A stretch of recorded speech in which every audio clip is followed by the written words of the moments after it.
Welcome back to Dreaming Against the Machine. I'm your host, Adam Becker.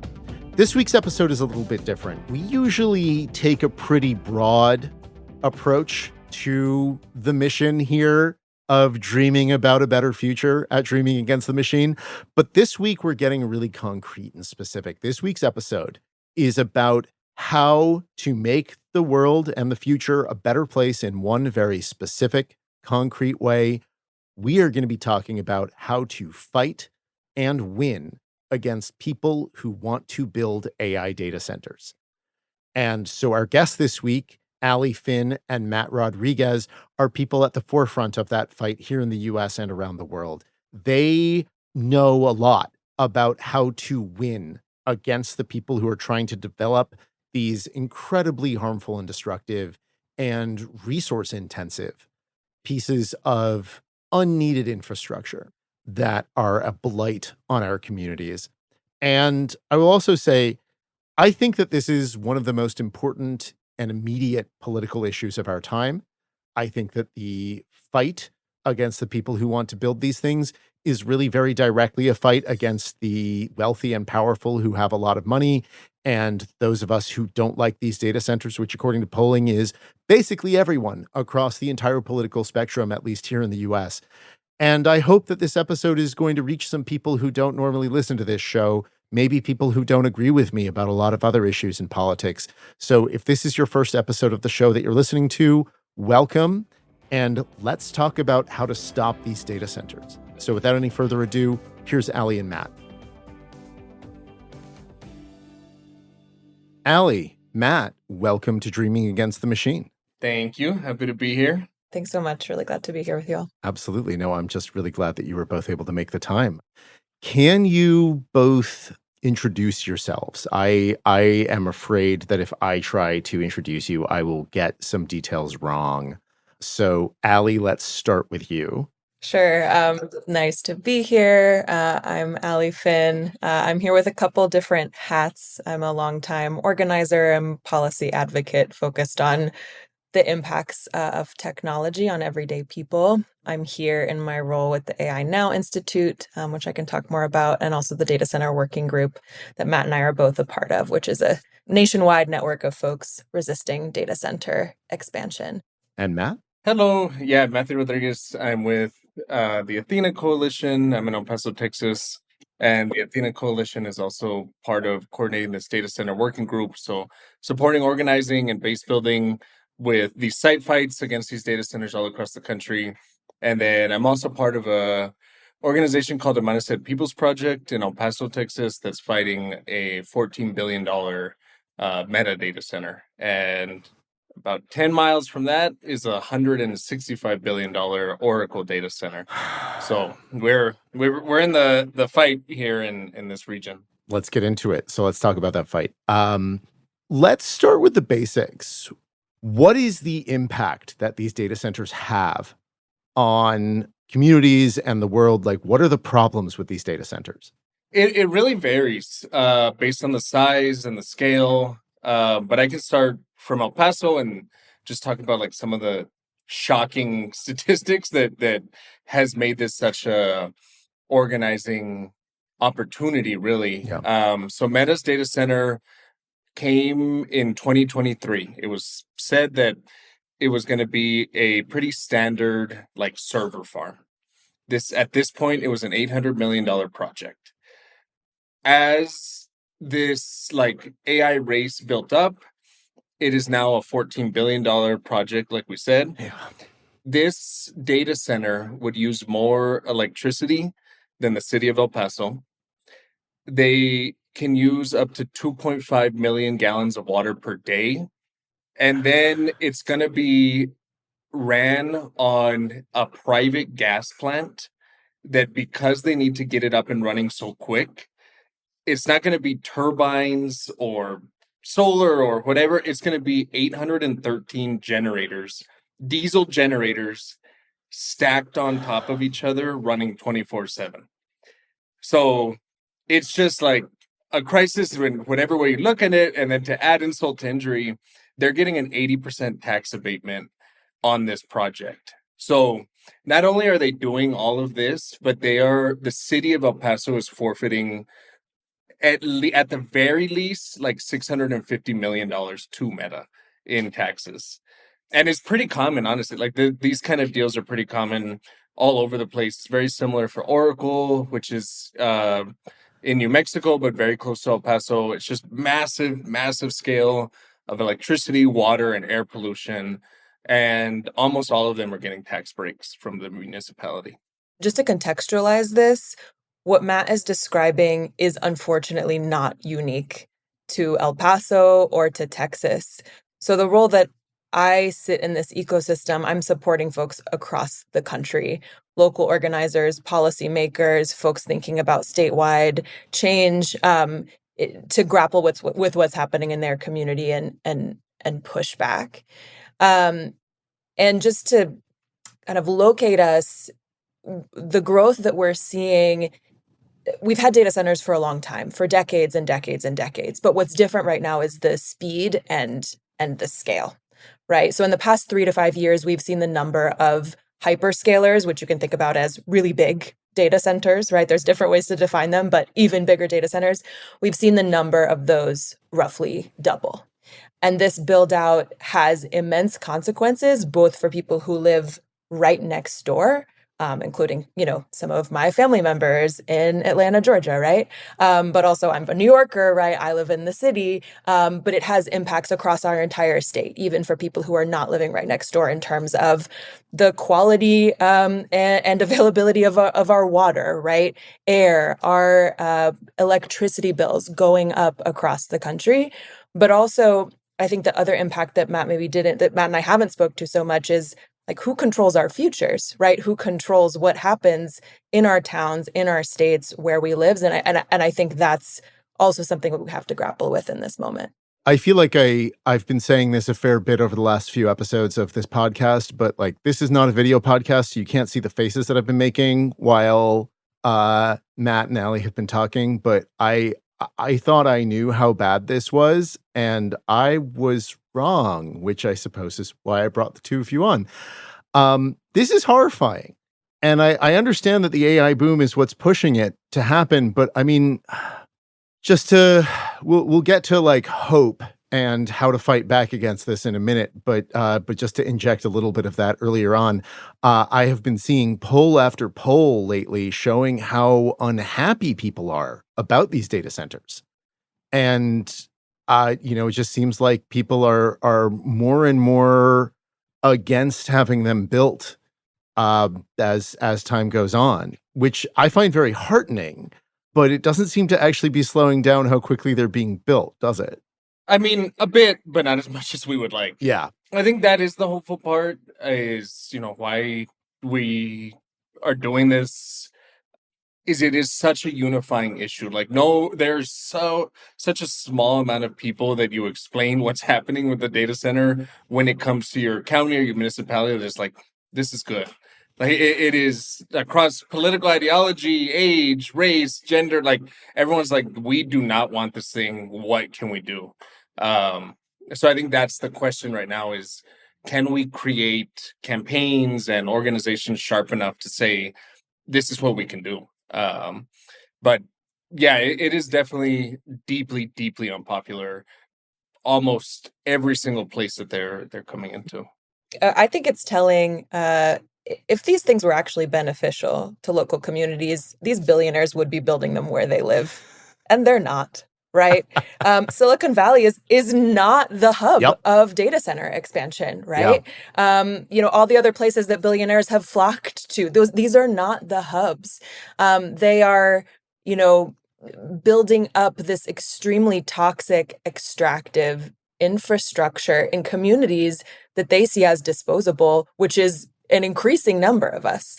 And as someone who's organized against corporate power, against extractive tech and carceral technology for a really long time, this is such a hopeful moment, because people are seeing the connections of this issue of they're dealing with the physical manifestation, right, of this system being built next to them.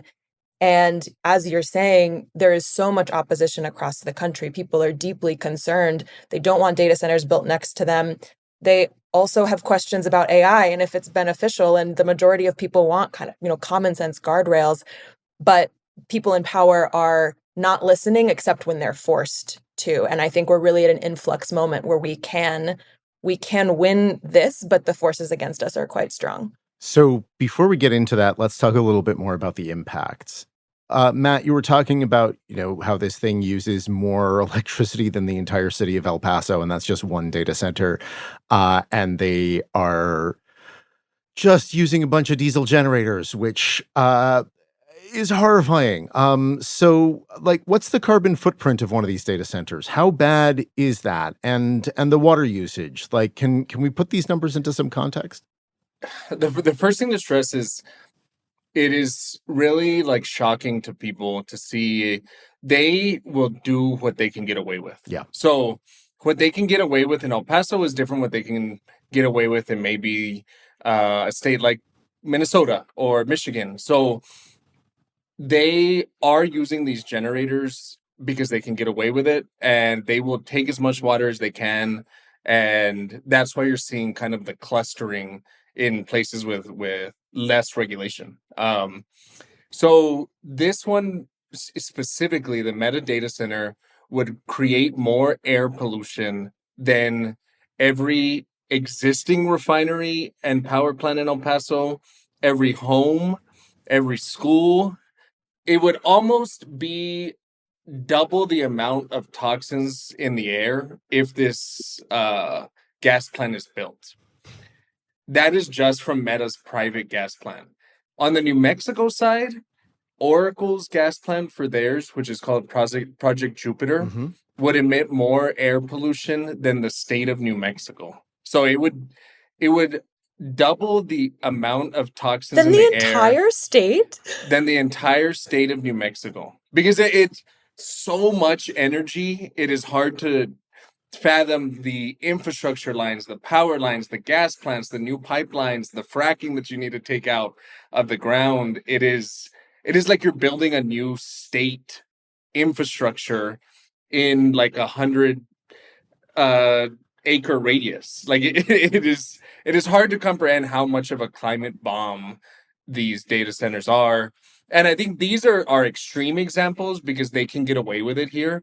So not every data center is the same amount of climate bomb, but where they can get away with it, they will. Louisiana, Mississippi, Texas, New Mexico, they are basically wiping out all the progress on emissions that have been made in the last 3 decades with one single project. That's horrifying. Can I humanize this for a second? Yes, please. I know I hear all of these numbers all the time, right? One data center can use as much water as a town of 50,000 people, right? We're talking about megawatts, gigawatts. The numbers can start to become meaningless. How I think about this is data centers use so much electricity that the government itself has acknowledged data center expansion as one of the biggest threats to grid stability in our country. What does that mean? That's your auntie's insulin in the fridge, right? When there's a blackout. That's oxygen tanks for elders at home. Blackouts, brownouts have real material consequences for people. And the other consequence, which I can monologue about for hours, is that these facilities use so much power, right? They're not only completely reversing our climate progress unnecessarily, but they are precluding us from investing in industries, in development that would actually serve people's everyday needs. Because when a grid brings in this much data center expansion, they're using up all the capacity in the grid. So they can't actually give that to another industry. So even if a town in a couple of years says, you know what, this was a bad idea, there's no more space on the electricity grid to bring in something that might actually meet people's needs. So it's the numbers are right now, right? They're asthma cases, they're cancer deaths, there's that insulin in your fridge, but they're also what can we do in 5 to 10 years as the climate crisis gets worse and worse. Absolutely. And I think that's the thing that people think AI, or what the vision that has been painted around tech is this new world, but like we're seeing coal plants like being re brought back up that have been closed. Yeah. Like diesel generators, like the dirtiest, cheapest energy that they can possibly get their hands on is how they will fuel these things. And it's tying us into that same fuel source for decades to come. Yeah, yeah. And coal is so particularly awful, the amount of illness that a coal plant creates. Like, this is something that I know a little bit about, not from personal experience, but like one of my favorite is maybe not the right word to use here, but one of my favorite statistics about coal plants is they release more radioactivity into the environment than a nuclear power plant does. Because coal fly ash is highly radioactive. So yeah, as if, coal wasn't bad enough. Okay, so this is horrifying. How do we stop this? How do we organize against this? Obviously, the tech industry believes, has been selling a lie about AI, as you were saying, bringing in this new world where we don't have to worry about all of the problems that we deal with today. But, all of that's just wrong. And we do have to deal with these problems. So how do we fight against these AI data centers? How do we push back? The first thing that I want to say before talking about how is, I think regardless of what your individual position on AI writ large is, right? You can oppose data center expansion. Yeah. Whether you find personal benefit from XYZ tool, that's not the question that we're talking about. We can have narrow, actually useful applications of AI without this build out, right? Most of what you're being promised, we already had capacity for. So I just want to put that up front because I get this question a lot, right? Oh, I like AI, but don't I need data centers? The things we're talking about two separate things. So how do people fight back? There's so many ways to stop a data center. And the formula is really, really specific to where you live, right? There's a policy side to it, what you can do, jurisdictionally, technically, but more than that, it's about building power, right? And figuring out who makes decisions where you live about these facilities and the infrastructure, power, water, sewage, otherwise, that supports it. And raising hell, right? Creating public pressure, not just targeting individuals, but figuring out these bureaucratic, administrative, ideally democratic systems and making your voice heard. That's what we're seeing is working across the country. And I can kind of get into the nitty gritty of it, but I want to let Matt speak to this first at a high level. Definitely what Alli said is like a big thing that successful campaigns have made this about is it's not about if you use ChatGPT or not, or if you have like the Gemini thing on Google, whatever. It is like a fundamentally a question about power. Like, I think that is why people have resonated with the campaign so much and the different organizations and the fights against data centers, because people can see and feel powerlessness. Like they can see we have to lobby. It takes 7 years to build a new like park in our town, but now like we get a data center that's gonna double our energy use, and this will be done in 3 months. Like that, this feels wrong, and it offends people on like a very deep level. Yeah, like Alli said, it is about having like a sharp power analysis of who made these decisions, and I think that's where successful campaigns have been won and where data centers have been stopped is when people understand who brought this here, who can stop it, and then move all of their energy in a very targeted and strategic way.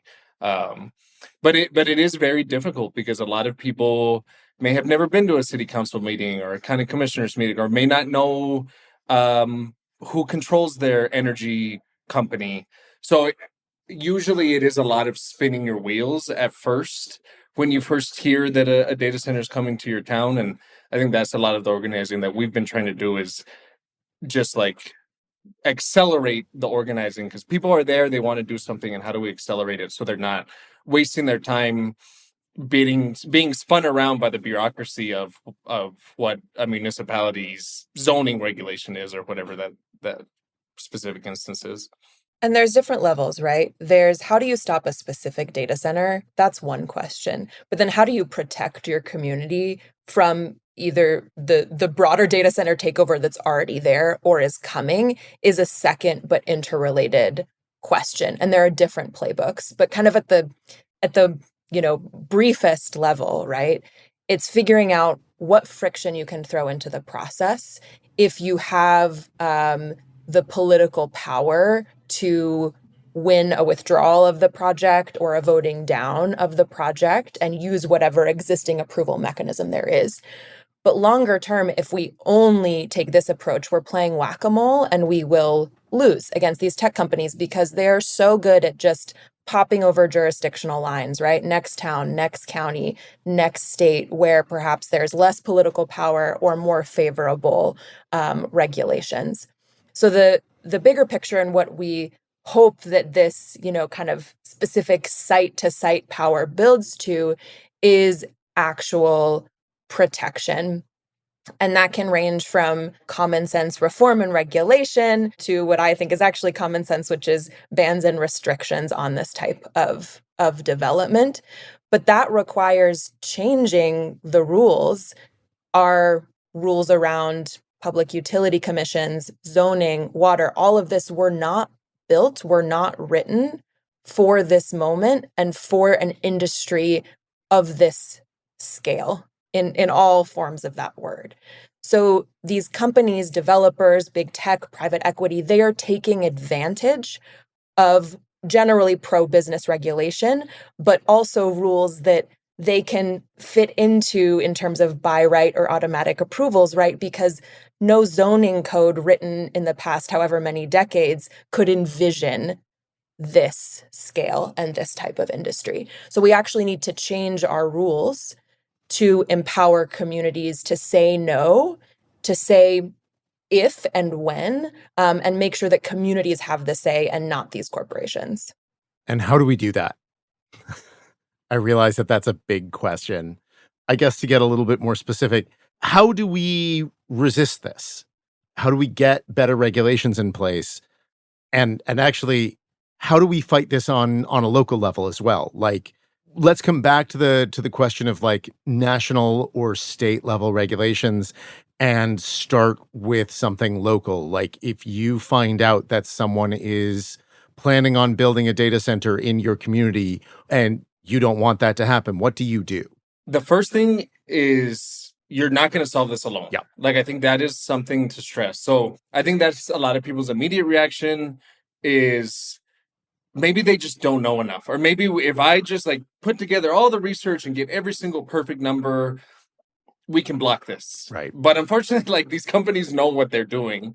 And that's why they're doing it so quickly. And that's why they're doing it so secretly. So it should be something that is like basically a political crisis. Like Ali was saying, like you have to have this be widespread across the municipality. People should be talking about it because they do have so much money that they can speed run through a lot of these regulations and zoning restrictions.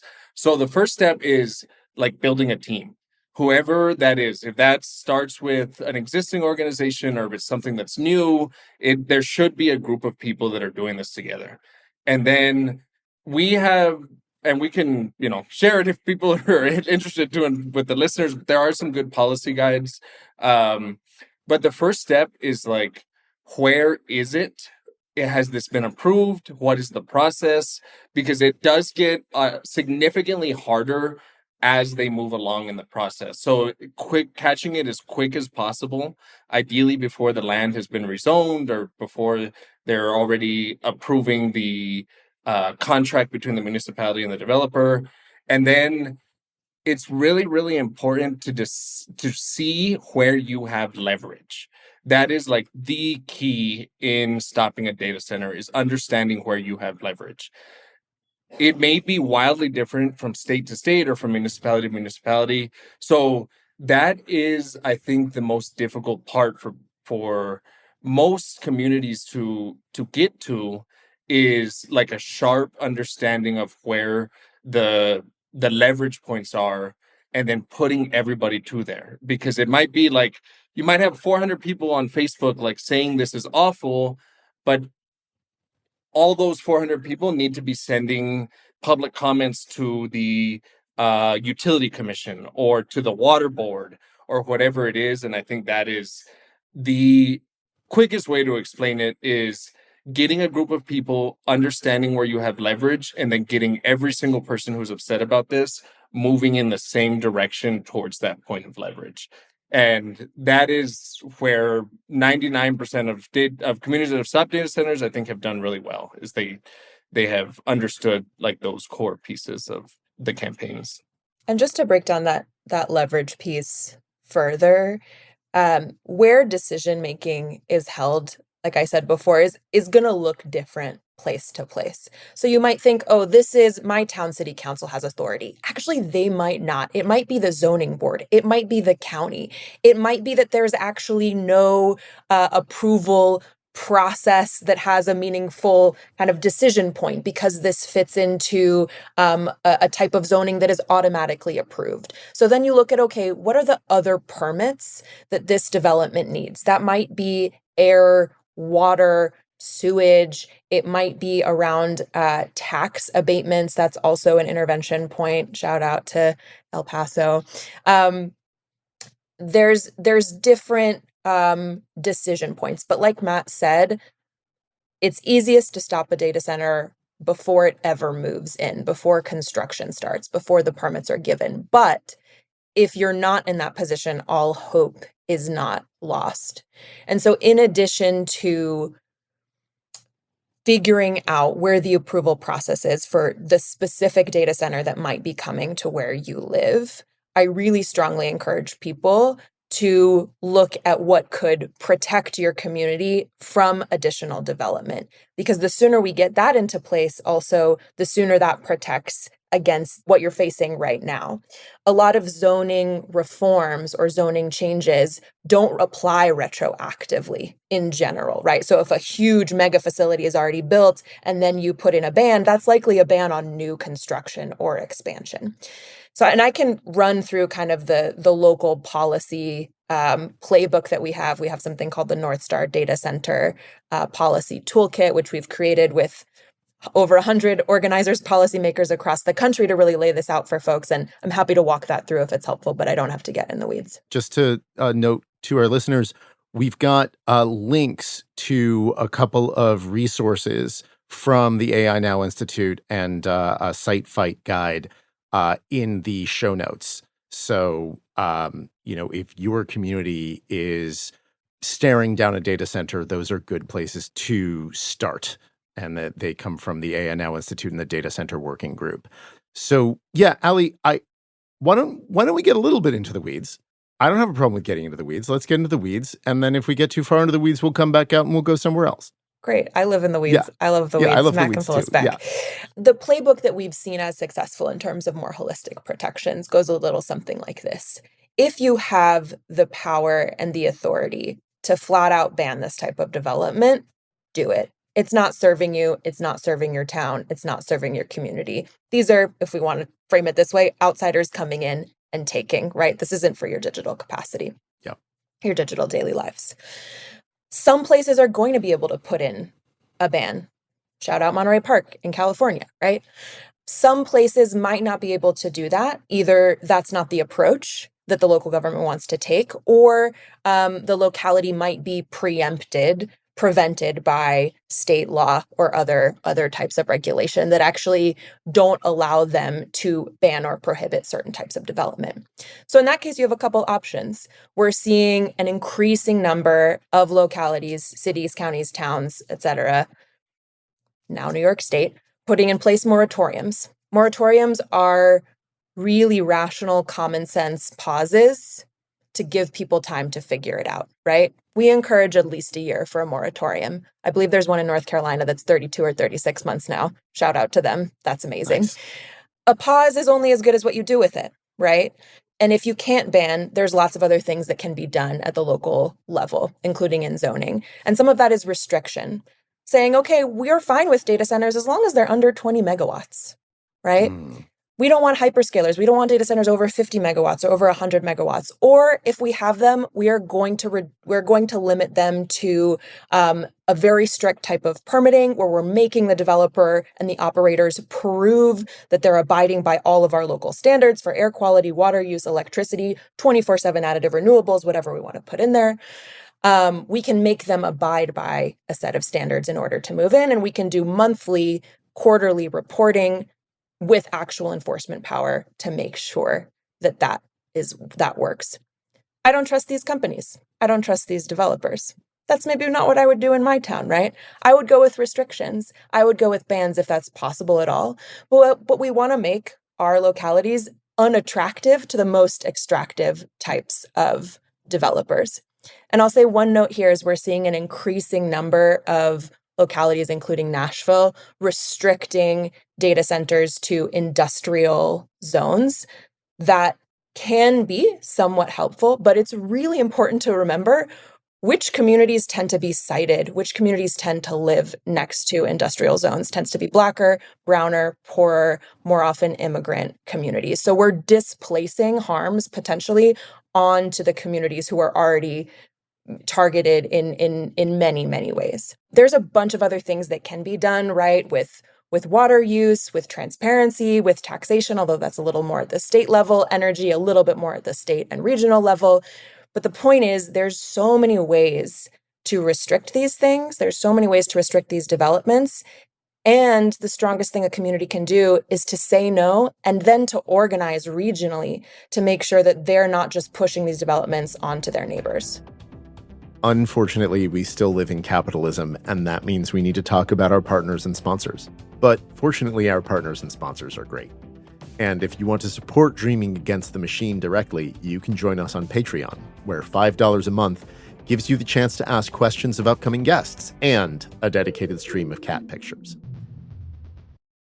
We love our patrons, and we also love being a part of the Multitude Collective at multitudeshows.com. Multitude is a podcast company made up of passionate people creating shows you can count on. Shows like Wow If True. Wow If True is your one-stop internet culture shop, explaining how what's happening online shapes the real world. The hosts, tech culture journalist Amanda Silberling and science fiction author/attorney Isabel J. Kim, Esquire, are internet experts and real-life besties asking and answering your burning questions about the internet. Why are the edgelord tech bros literally everywhere, even in the White House? Are the AI overlords coming to take our jobs? And if so, why are these AIs so awful at playing Pokemon? It's the only podcast that will mention Neopets and horizontal mergers in the same episode. So check out Wow If True wherever on the internet you find your podcasts. New episodes every other Wednesday. And here's a word from our sponsors. One of this week's sponsors is Shaker and Spoon, a monthly cocktail and mocktail subscription. Full disclosure, they sent me a free box this month, and I'm excited to try it on a night off soon. Each box includes 3 original recipes from award-winning bartenders, with enough ingredients to make 4 of each of those drinks for at least 12 drinks in total. And each box includes everything you need to make the drink except for the alcohol, and they're built around 1 spirit per box, so you really just need 1 bottle of something that you probably already have on hand if you drink. And if you don't drink, every box includes 0 proof options for every recipe, and some of the drinks are designed to be completely spirit-free from the start. The boxes come with recipe cards that include guidance on mixing techniques and glossary of terms that teach you how to shake, stir, build, and garnish these unusual cocktails with eclectic ingredients. And they also include everything else that you need to try out these drinks, like custom syrups, bitters, extracts, garnishes, and aromatics. And so you can try the drinks without going off and buying full bottles of niche ingredients that you'll never use again. It's a great idea for date nights or hosting a party or bringing a gift to someone else's party. And you can always skip or swap boxes or even just buy individual kits or ingredients without subscribing. So you can try this stuff out at their website, shakerandspoon.com. Use code DATM for 10% off your purchase. Matt, I understand that you've been fighting data centers in your community in El Paso and elsewhere in Texas.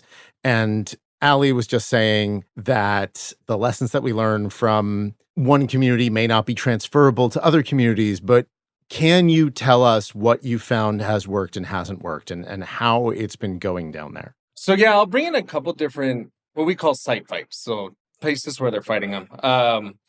Because El Paso, unfortunately, was one of the first hyperscale data centers that they got into an agreement with. So this was back in 2023. People really didn't understand what a hyperscale data center was. So our options were a lot more limited than most communities will be right now, because they had already rezoned the land, they had already sold the land to the developer, and they had already gotten into an agreement with the water company before it was disclosed that it was even Meta, and before it was disclosed that it was a different kind and scale of data center.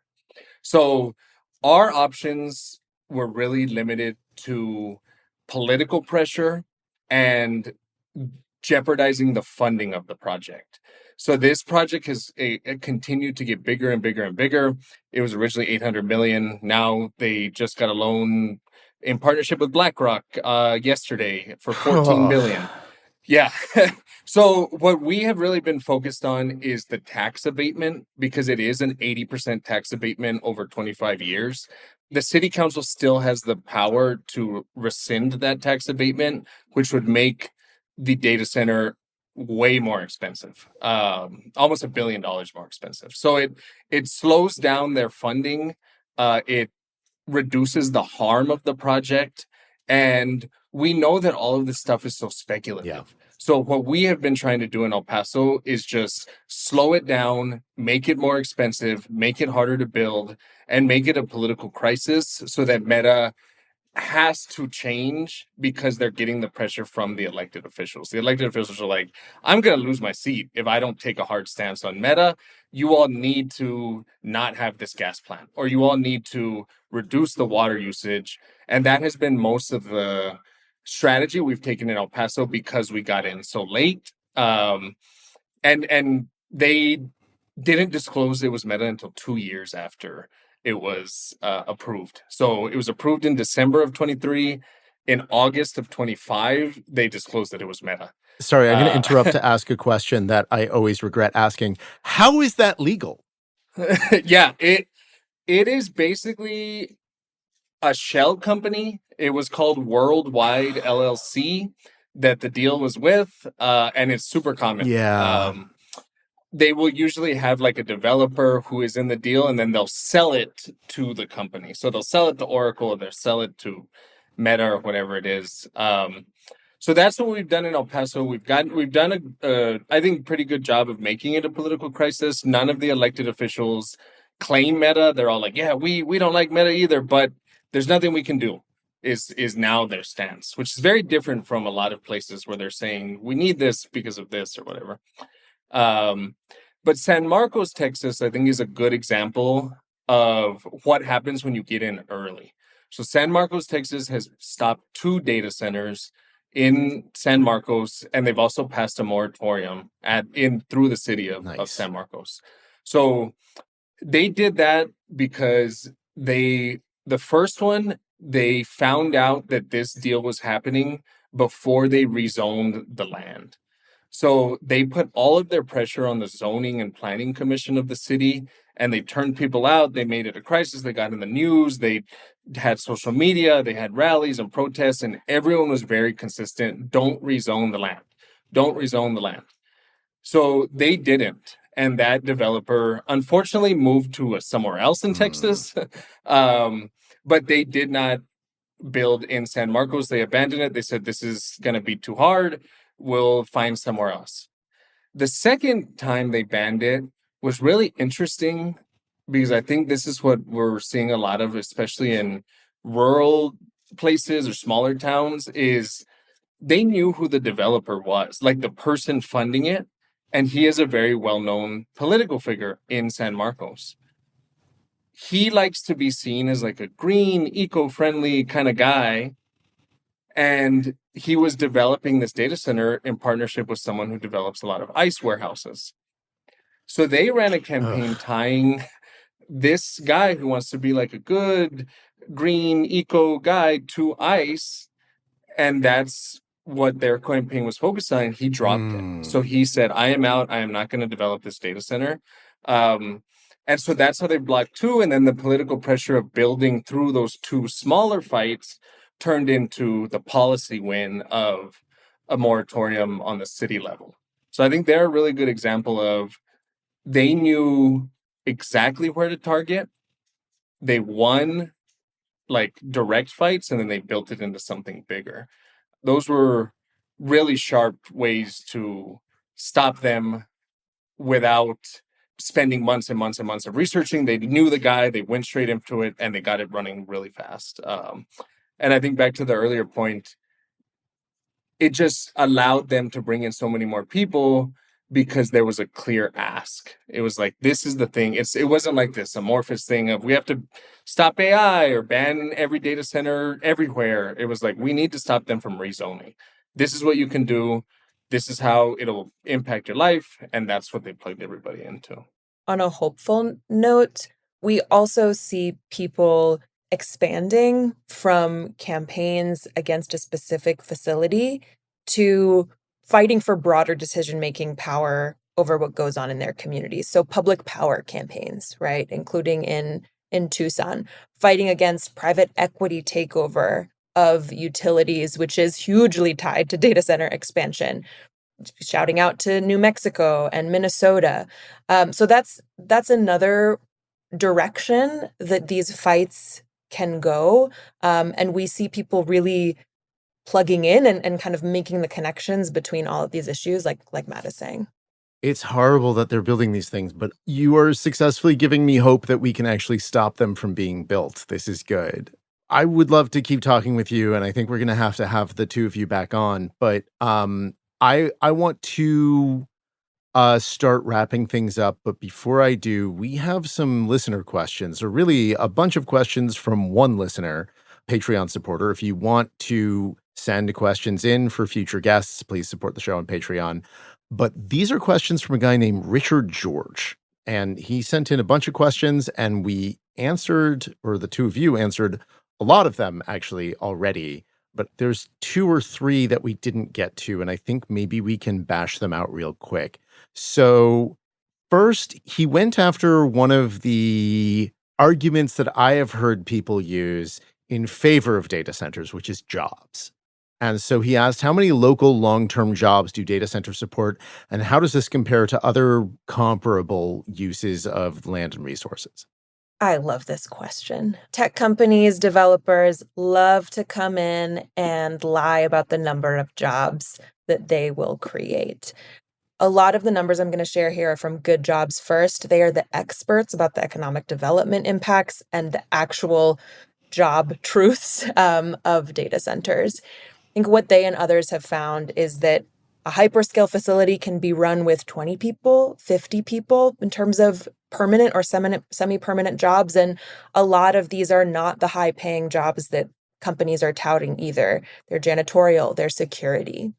A lot of the job numbers that are thrown out are initial construction jobs, and those disappear once the facilities are built.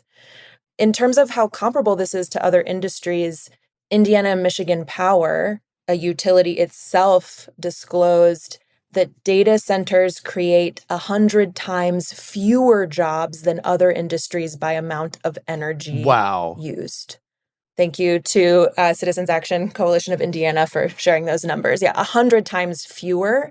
And there's also similar numbers coming from Virginia, that the jobs cost 100 times more in terms of investment to create a permanent data center job than other industries. So this is not a good deal. And I think we need to look at the reality. Okay, Matt, anything? A good example that we've used in El Paso is the Meta data center will use more water per day than El Paso Independent School District. Oh my God. That is, I believe, 48 schools and about 20,000 employees. The contract with the city and Meta is obligated to provide 50 permanent jobs. That's less than an elementary school, one single elementary school. So they're using more water than the entire school district, and they're providing less jobs than one single elementary school.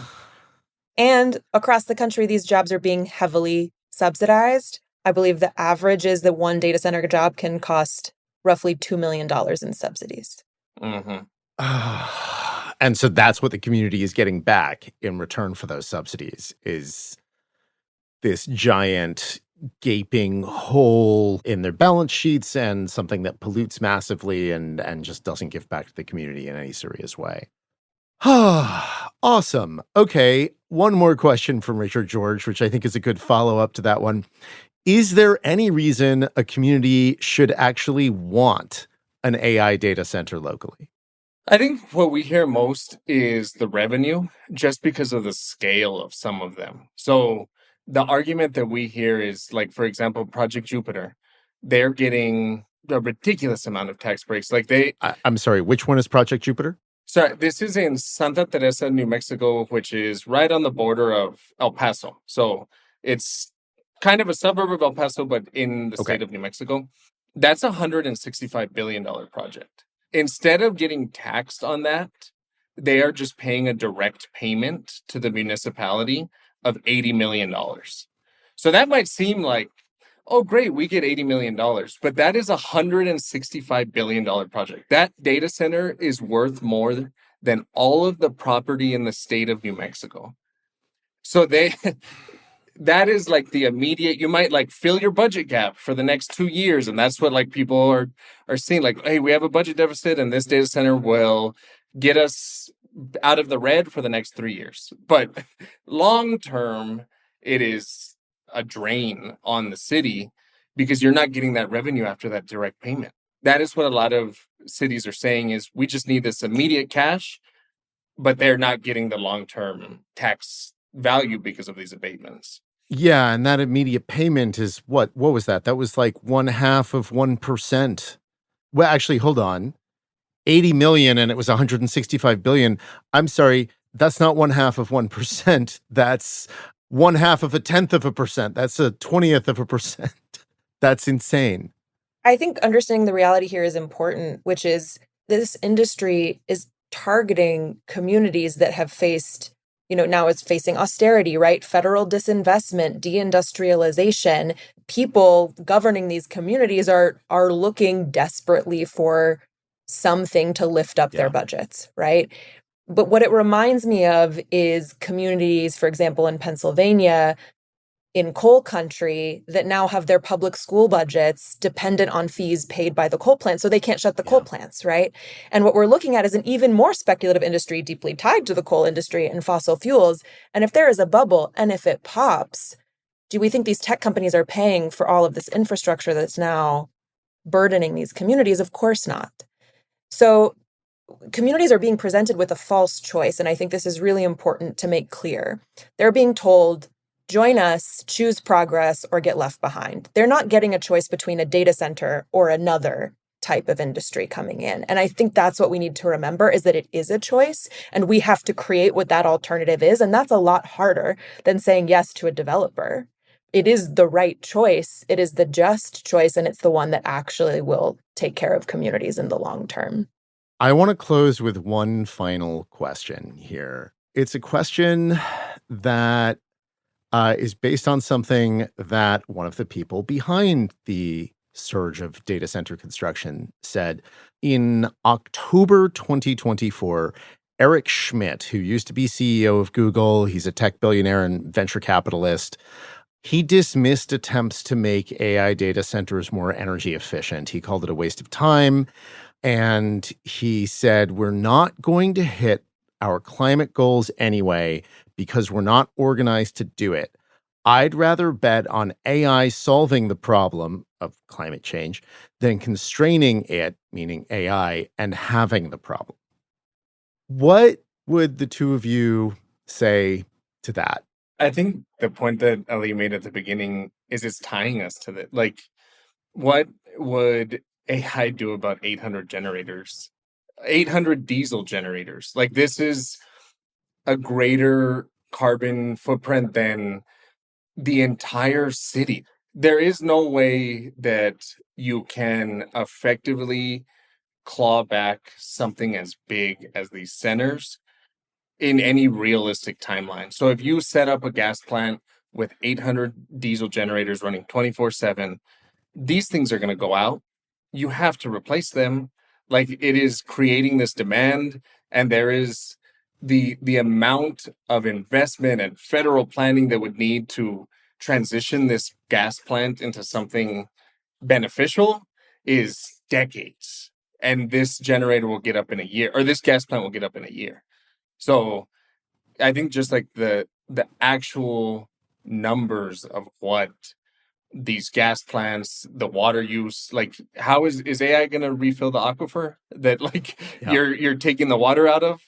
That is what people are dealing with. Once that aquifer's gone, there's no more aquifer. Once people are living next to a gas plant, it takes decades to decommission that gas plant. We hear this a lot, right? Oh, well, we don't need to worry about the climate impacts, the water, the energy, because AI is going to solve climate change. That's not what these systems are currently being built to do. And it is data center expansion that is directly pulling us back from the barest of climate benchmarks that we have made. But they use this as a cudgel, right? AI is going to solve climate change. AI is going to cure cancer. When we look at actual scientific advancement that uses AI tools, it is much, much narrower, smaller applications, right? Which don't require this build out. This build out is not for these purposes. It's for the military industrial complex and the defense industry. It's for fossil fuels. It's for speculative AI investments. It's for these companies throwing billions and trillions of dollars around in a circle in a way that destabilizes our entire economy and puts everyday people's investments and pensions at risk. This is yet another myth that they are pushing. Efficiencies, yes, there are ways to make data centers more energy and water efficient. Do they compare with the scale and the speed of this build out in a meaningful way? No, not that I have seen. Right? We need to rethink this whole industry and not get bogged down in, oh, is closed loop going to solve X, Y, and Z? That's not the issue. And that's a mask that's being, pulled over people's eyes, right? To distract from what actually needs to be done. I find it striking that AI is being pointed to as a solution to the climate crisis while it's exacerbating it. And when we already know most, if not all, of what we need to do to solve the climate crisis, and most of it is not build more technological breakthroughs, it's deploy more renewable energy and decommission more fossil fuel power plants. And yet you get people like Schmidt pointing to this as if it is a problem that you can solve simply by throwing more AI at it. With no evidence to back it up. And I do think that we need to turn off these data centers and prevent more of them from being built if we're going to do what needs to be done to protect our climate and our planet. And thank you both for working on that and helping all of us figure out how to do that more effectively. Thanks so much for having us. Hopefully to be continued. Yes, I hope so. Thank you all very much. Thanks again to this week's guests, Alli Finn and Matt Rodriguez. Next week, we've got Matt Schur, and we're going to be talking about bursting the AI bubble and how to stop a bailout. To submit questions for future guests and to suggest other guests, and to see more pictures of Babka, join the conversation on Patreon. You can also find us on YouTube, on Instagram at DATMPod, on the web and on Blue Sky at dreamingagainstthemachine.com, or just find us wherever you get your podcasts. Dreaming Against the Machine is a proud member of Multitude Productions. Our executive producer is Nick Carissimi. Our theme music is by Jared Emerson Johnson. Our show logo is by Nick James. And our fearless leader is Babka, the greatest cat in the observable universe. I'm Adam Becker, and I'll see you next week.